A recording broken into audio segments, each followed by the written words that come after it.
Yeah, I'll react to that, sure. Hola. How are you guys?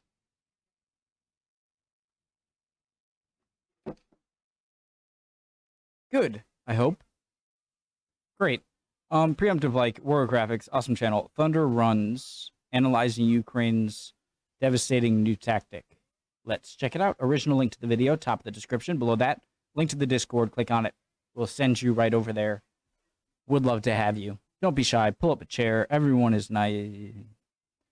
They're not, but you can be the first one to be a good person. No, they're okay. Let's go. I said everything, right? Phones away. If you're not ready to learn, doors right there.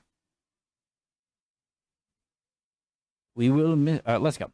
At the moment that this video is being prepared, watchers of the Russia-Ukraine conflicts are in shock. On the weekend of September the 10th to the 11th, Ukraine's forces smashed through Russian lines in the Kharkiv region, but rather than gain a handful of villages or a strategic point, they kept right on rolling across towns, across hamlets, through cities. By the time this breakthrough force came to a halt, the entire Russian line had collapsed. An area larger than Delaware had been liberated in what has been called the worst Russian defeat since 1943. Now, since our production process takes time, we'll refrain from giving you our hot take. By the time you watch this, the dust will have already settled. Rather, we want to use this video to highlight one key tactic the Ukrainians used. A tactic borrowed from an American victory, nearly as audacious as the liberation of Kharkiv Blast, the Thunder Run. First used to stunning effect in the 2003 invasion of Iraq, Thunder Runs are both high risk and capable of generating. I gotta find out what oblast means. There are a few oblast. Does that mean just region? Stunning effect in the 2003 invasion of Iraq, Thunder Runs are both high risk and capable of generating insanely high rewards. Today, we're analyzing the history of this powerful tactic and how it may affect the future of the Ukraine war.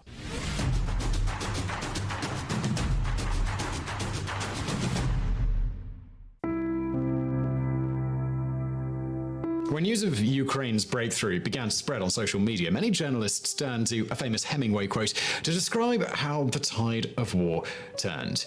Slowly, and then all at once. Originally used to describe the process of bankruptcy, the quote today is almost a cliche, yet watching real-time maps update to show the steady spread of Ukraine's gains after months of stalemate, it was impossible to feel that this time, well, the cliche was more than apt.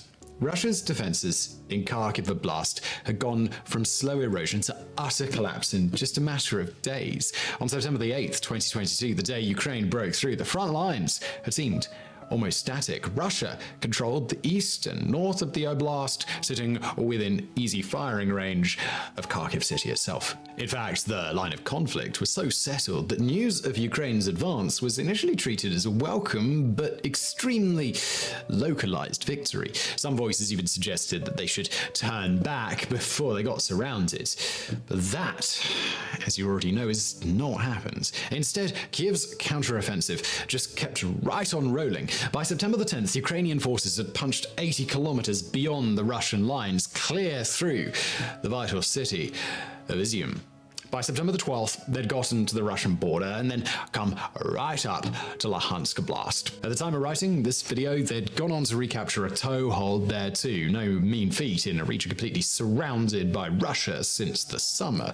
When the forward thrust at last slowed, the amount of territory retaken had grown to eye-watering size. Around Kharkiv alone, more than 8,000 square kilometers were liberated, equivalent to over 3,000 square miles, an area nearly 3 times the size of Rhode Island. As for the Russians, Thank you for that comparison. That is where I live. 1,000 square miles, an area nearly 3. Where is this? I think that's the Newport Bridge. Or Newport Bridge. I think this is Newport. I'm not positive. I'm like right over there. Is it? Yeah, so that's where I'm from. Sorry. Were liberated, equivalent to over 3,000 square miles, an area nearly 3 times the size of Rhode Island. As for the Russians, well, to call their performance disastrous would be to do a disservice to Well, disasters. The implosion of the Russian lines was a rout, a moment in battle when all discipline breaks down, panic sets in, and everyone's sole focus is just trying to escape the onslaught. Hundreds of battle tanks were abandoned. Entire ammunition stores were just left for Ukrainians to claim. Infantry vehicles, armored personnel carriers, and piles of equipment were all just left in place. Meanwhile, reports swarmed in of Russian soldiers changing in civilian clothes and running for the border. Scores upon scores of them were captured. By most reckonings, this was the biggest Russian military defeat since 1943. Eerily, that disaster also took place in the same area, around Izium. So, how did plucky underdog Ukraine pull off something no one had done in nearly 80 years? How did they manage to bloody the nose of the Russian bear so badly? Well, part of it... I have no idea what's going on. I had thought Russia... like, of course, they have the massive amount of nuclear weapons, but, that China was probably more capable. I haven't seen China. No one's ever seen... U.S. obviously has its own bungles and everything. No country's military is perfect. But this... Even considering, taking into account all of the aid they've gotten in weaponry and intelligence, it's just Ukraine. Wow. Was misdirection and good logistics. While Russia was focused on the southern front in Kherson, Kiev managed to move about 4 brigades of nearly 10,000 troops into the Kharkiv area. And Alpar always good integrated command. Unlike the Russians, Ukraine managed to get all of its artillery, aviation, air defense, and infantry working in harmony, exerting unstoppable pressure. But a third, overlooked part was the use of thunder runs. A form of reconnaissance by fire. The textbook thunder run involves getting in a highly armored, extremely fast-moving vehicle and then charging hell for leather into enemy areas. At its least spectacular, this should have 2 major effects. One, that you could test the enemy's strength before you retreat, figuring out what he's got on where, and 2, you can use that to cause some chaos and shake up a stalemate, the equivalent of casually tossing a live grenade into a chessboard. At its best, though, the Thunder Run can take you further. Way further. In Iraq in 2003, it was the Thunder Run to Saddam's palace that precipitated Baghdad's fall as the psychological impact of US forces pushing to the heart of the capital completely demoralized the city's defenders. It was the sort of impact the Ukrainians were seeking to recreate. But even they couldn't have realized how successful they were going to be. While the Americans... Wait, so it's just going so fast that it catches them off guard? I feel like I didn't understand that well enough. In the Iraq War had used armored infantry carriers known as Bradleys backed by tanks. The Ukrainians had used civilian 4x4s as their spearhead. The advantage of that was when the Russian lines broke, Ukraine's Toyotas could absolutely bomb it along the roads, advancing at breakneck speed. Whenever they encountered an enemy formation, anti-tank teams would immediately dismount and engage before leaping back in and zooming on, leaving the armor and Ukrainian tanks following in their wake, just to mop up. There are even reports that they deliberately avoided settlements, preferring to penetrate deeper and cause more chaos before doubling back later. It was this pressure that shattered the Russians' morale. Not just the initial lightning-fast assault, but also the confusion and panic it sowed. To quote, "Ukrainians ahead of me, Ukrainians behind me, and here I am about to die in the middle." Unsurprisingly, most chose to simply run. Clearly then, thunder runs were the best tactic to use at this time, and the Ukrainians used them brilliantly. But they are far from a Ukrainian invention. To fully understand where this sudden... So isn't it essentially just your standard encirclement, or your not so standard encirclement, move that militaries have been using for thousands of years? I've seen in videos of military encircling, but instead of like encircling like 2 bullhorn like prongs, it's just like a big spearhead in, and then confusion, and then overwhelm. Okay. Counterattack came from a Ukrainian invention. To fully understand where this sudden counterattack came from, we need to go back a few years to a vastly alien time. A time when the US was desperately looking for new methods of warfare. A time when Ukraine had only just voted to leave the Russian-dominated union known as the USSR. Modern history of Thunder Runs begins not with victorious Ukrainian units sweeping across the Kharkiv countryside, but with one of America's most stinging peacetime defeats. In October of 1993, an attempt to capture targets from the dense urban environment of Mogadishu, Somalia, spiraled into catastrophe when two Is that what Black Hawk helicopters were shot down. That answers my question. I was like, is that what the movie is? Spiraled into catastrophe when two Black Hawk helicopters were shot down. Surrounded by hostile forces, the survivors of the crashes were forced to jerry-rig defensive areas and fight for their lives. While many were ultimately saved by an extraction team, the rescue effort itself generated more bloodshed. Popularly known as Black Hawk Down, after the book and movie of the same name, it was America's bloodiest battle since Vietnam. 18 US troops were killed, 73 were injured. Some of the bodies left behind were desecrated by local militia.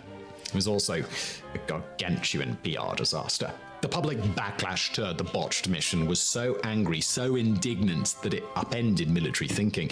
In the White House, the Clinton administration would spend the next few years terrified of committing troops overseas. But the impact would spend the next few years... That's that anchor guy.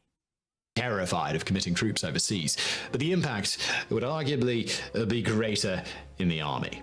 Faced with the country in uproar over less than 24 deaths, military planners were forced to face a fact that they'd been dimly aware of for some time. Current practice for urban operations was in desperate need of change. As the battle in Mogadishu had shown, fighting in urban environments is always tricky, is always bloody. While Nazi Germany and the Soviet Union had both happily fed men into the meat grinder of urban combat, it was now painfully clear that a democracy could never accept so many casualties, that street-by-street fighting in a future conflict would just be politically impossible. No, something new was needed, a way to avoid getting bogged down in urban fighting, a way to avoid large death tolls. It was from these worries that the modern Thunder Run would be born. Although they're credited to American forces fighting in Iraq, various forms of Thunder Runs have been around for decades. The origin of the term actually dates to Vietnam, where they detonated something very different. Faced with the Viet Cong that was laying prodigious amounts of landmines across roads, US forces came up with a simple way to clear them. Since standard minesweeping operations took hours, creating traffic jams of men and equipment that could be ambushed, the Americans instead chose to just trigger the devices using M48 pattern tanks. In these early Thunder Runs, two tanks drove side by side at high speed along roads suspected of being mined. Sturdy enough to absorb blasts and just keep on rolling, they could quickly clear an area, allowing less densely armored vehicles to... But they go side by side. Would it sometimes blow off a tread? I mean, zip on through. While this is mostly unlike the tactic we're discussing today, imagine being the one like, what's your job? I drive over landmines. Aside from the name, it did have two aspects that would survive into modern Thunder Runs: speed and aggression. Speed because the tanks would go hell for leather trying to trigger everything, and aggression because they would light up all guns at once as they did so, trying to draw out any possible ambush. Now, compare this to the tactics of the modern Thunder Run. Armor up, driving fast, all guns blazing, and test the enemy's weak spots before getting out again without engaging. You can kinda see the basic similarities, right? Of course, high-speed reconnaissance by fire has been used in many wars, but what would set the Thunder Runs apart was their emphasis on good logistics and managed risk. After all, everyone in the mid-1990s had already witnessed an extremely good example of a high-speed assault gone wrong. The date was New Year's Eve, 1994. The place was Grozny. The context? The First Chechen War. Prior to the attack, the Russian army had assured Moscow it could subdue the Chechen capital within hours. Their plan? A lightning run into the city center, where the overwhelming display of might would cause the defenders' morale to crumble. Instead, it led to one of the biggest Russian military disasters this side of Ukraine. By January 2nd, 1995, Russia's 331st Separate Motor Rifle Brigade that led the attack had been effectively wiped out. 80% of its troops were killed or captured. 20 main battle tanks were destroyed. All but 18 of its 120 armored vehicles went up in smoke. I really know, like, 99% of everything I know about the Chechen wars was just learned in the past 15 seconds. Like, I know nothing, and I gotta learn more. I'd like to. A remaking of urban combat, the assault on Grozny was not. Rather, it was a humiliation, and an extremely costly one at that. The American military planners who monitored the disaster didn't merely gloat. They took the lessons on board. They tried to understand where the Russians went wrong. As a result, by the time 2003 rolled around, they'd be more than ready. If Grozny was a textbook example of a fast assault gone wrong, the real-life equivalent of Jojo Rabbit blowing himself up with a grenade while the instructor tells the students don't do that, then the April 2003 run into Baghdad is probably about as close to the platonic ideal while the instructor tells the students don't do that, then the April 2003 run into Baghdad is probably about as close to the platonic ideal as a Thunder Run can get. In a lightning-paced attack, 975 soldiers of the US 3rd Infantry Division would blast through from the outskirts to the very heart of Baghdad, a heavily defended city with a population of over 5 million. Utilizing just 44 Bradleys and 88 Abrams tanks, they would capture Saddam's palace, 3 key interchanges, and a road to the airport for resupply, and they'd do it all in just 3 days. To be clear, this was an insane endeavor. Had you walked into the Pentagon and outlined this plan prior to 2003, you'd have been given a box of crayons and sent back to elementary school to restart your military education from the beginning. And coalition forces recognized this. The initial plan was to place Baghdad under siege while infantry and airborne troops took out those defending the capital. Urban Combat 101. But, perhaps mindful of the casualties, this plan was changed at the last minute. In doing so, military history was made. Not that many knew that this was happening at the time. On April the 4th, 2003, commander of the 2nd Brigade of the 3rd Infantry Division, mechanized, Colonel David Perkins, called in Army Lieutenant Colonel Eric Schwartz and told him to prepare to attack Baghdad. Let me go back to blah, blah. Military history. Commander of the 2nd Brigade of the 3rd Infantry Division, mechanized, Colonel David Perkins, called in Army Lieutenant Colonel Eric Schwartz and told him to prepare to attack Baghdad. Perkins' idea was to conduct a basic Thunder Run. Rather than conquer the city, Schwartz was to lead a high-speed, heavily armored team along 17 kilometers of Baghdad roads right into the center, drawing out what the Iraqis had and testing for any weak spots. That done, they'd head pell-mell for the American-held airport, leaving panic and chaos in their wake. That chaos was a key selling point. As Perkins later explained, he wanted to, quote, create as much confusion as I can inside the city because I had found that my soldiers or my units can react to chaos much better than the enemy can. It was a plan that called for sustained momentum. For any damaged vehicles to be abandoned, their crews immediately evacuated on those still rolling. It was also a plan that was going to work even better than anticipated. On April the 5th, Rogue Battalion, officially Task Force 164, entered Baghdad on Highway That's pretty cool, though. The swords. 8, just after dawn. With just 30 tanks and 14 Bradleys, they plowed through the waking city, punching vast holes in its defenses. Under constant fire, they swept in and they swept out, guns blazing, at last screeching onto the tarmac at the airport after a couple of hours of intense fighting. In that time, they'd lost 1 tank, 1 commander, and suffered some minor injuries. Iraqi casualties, by contrast, were estimated at 1,000. And all of this explains the decision of Major General Buford C. Blount III. Stood on the blazing hot airport tarmac with Colonel Perkins immediately following the success, Blount told his subordinate to do it all over again just 2 days later. As last time, the plan was for a quick in-and-out Thunder Run, one that would go in heavier, lead to even more Iraqi casualties, and so even more confusion, softening the city up for the siege. In the end, though, the second run would go so well that there would be no need for a siege at all. The biggest factor was Colonel Perkins' decision to blast through to the palace and stay there, establishing a defensible perimeter. It was intended as a propaganda stunt. At this time, the Iraqi Information Minister Mohammed Saeed al-Sahaf was constantly on TV, telling Iraqis that the Americans were dying by the thousands. Perkins reasoned that snatching ground in the center of Baghdad would show even the most die-hard Saddam supporters that Iraq was destined to lose. The convoy set off along the same highway on April the 7th. This time, just a gas explosion over here, nothing to worry about. Went in blasting heavier than ever. Everything hostile along that highway got hammered with bullets, with follow-up armor destroying anything that survived. A second unit behind recovered any Americans from disabled vehicles. Perkins had been explicit in his instructions. The leading task force should stop for nothing. Baghdad never knew what hit it. Within 2 hours, the lead battalion had occupied Saddam's palace and was giving interviews to an embedded news crew. Those 3 key junctions, nicknamed Larry, Curly, and Moe, had been seized. Interestingly, it's amid this victory that we can catch a glimpse of how a Thunder Run could go badly wrong by failing to secure supply lines. With fuel running And low you're at the cut off junctions and without a resupply route secured, drivers had to you're race gonna get surrounded. 2,500-gallon fuel trucks through Iraqi-held areas. This nearly ended the entire operation when one of them was hit by a rocket-propelled I grenade. have to stop talking. Supply routes secured, drivers had to race 2,500-gallon fuel trucks through Iraqi-held areas. This nearly ended the entire operation when one of them was hit by a rocket-propelled grenade and went up like a gigantic bomb. At another of the vital junctions, miscommunication meant the resupply trucks thought they weren't needed there. Moments like this are why people were initially wary about celebrating Ukraine's recent breakthrough. No matter how far and how forcefully you push into enemy territory, it's all for nothing if they could just turn around, cut your supply lines, and then surround you at their leisure. Just as with Ukraine's 2022 assault, though, the Iraq Thunder Run ultimately succeeded. By evening, the palace, junctions, and resupply road to the airport were all under American control. For all its thousands of defenders, the city now had a hostile force sat at its very center.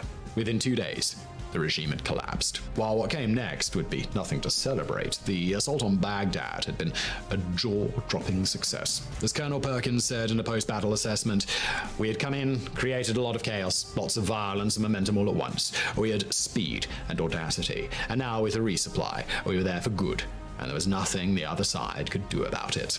It was this punching through and sowing of chaos that Ukraine sought to recreate in Kharkiv Oblast. In many ways, they did so better than even Colonel Perkins could have dreamed about, scoring a surprise victory up there with the capture of Baghdad. But now, for the tricky part. Trying to figure out whether this is a one-off or something Ukraine could do again. Hold on, wait. Okay, so if that's the boundary right there, right? Oh, hold on. Oh shoot. Like right and right, so hold on. So like this. And so there's one side here, and then there are other people on this side, the opponents here. So instead of like an encircling movement where